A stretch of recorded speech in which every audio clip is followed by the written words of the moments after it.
జిల్లా మంత్రివర్యులు శ్రీ మండిపల్లి రామప్రసాద్ రెడ్డి గారి ఆధ్వర్యంలో ఇక్కడ మనం జనరల్ హాస్పిటల్లో స్వచ్ఛత దినోత్సవాన్ని మనం జరుపుకోవడం జరిగింది. స్వచ్ఛాంధ్ర స్వచ్ఛతా దినోత్సవం అనేది ప్రతి నెల 3వ శనివారం జరుపుకోవాల్సిందిగా హానరబుల్ సీఎం గారు ఆదేశించడం జరిగింది.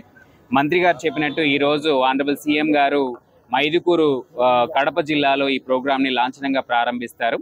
ఈరోజు మన జిల్లాలో అన్ని ప్రభుత్వ కార్యాలయాల్లో మరియు అన్ని పాఠశాలలు ప్రస్తుతం పాఠశాలలు మూసివేసి ఉన్నాయి, అయినప్పటికీ కూడా తెరిచి మరియు సోమవారం తెరిచినప్పటికీ కూడా ఆ రోజు కళాశాలల్లో, పబ్లిక్ ప్లేసెస్లో, బస్ స్టాండ్స్లో, హాస్పిటల్స్లో, అలాగే అన్ని పంచాయతీల్లో, అన్ని మున్సిపాలిటీల్లో కూడా గార్బేజ్ వల్నరబుల్ పాయింట్స్, ఎక్కడైతే గార్బేజ్ని అధికంగా వేస్తారో ఆ ప్రాంతాలు, లిటరింగ్ చేసినటువంటి ప్రాంతాలు, అలాగే కాలువల శుభ్రము, మురికి కాలువల శుభ్రం చేయడము, ఇవన్నీ చేస్తూనే ఈరోజు ప్రజాప్రతినిధులందరూ కూడా మన జిల్లాలో మన మంత్రివర్యులు స్టార్ట్ చేశారు. అలాగే ప్రతి నియోజకవర్గంలో కూడా ఎమ్మెల్యే గారు ప్రారంభించడం, వారిని ఇన్వాల్వ్ చేయడం, స్థానిక ప్రజాప్రతినిధులను ఇన్వాల్వ్ చేయడం ద్వారా ఒకటి ప్రజల్లో పరిశుభ్రత యొక్క ప్రాముఖ్యతను పెంచడం.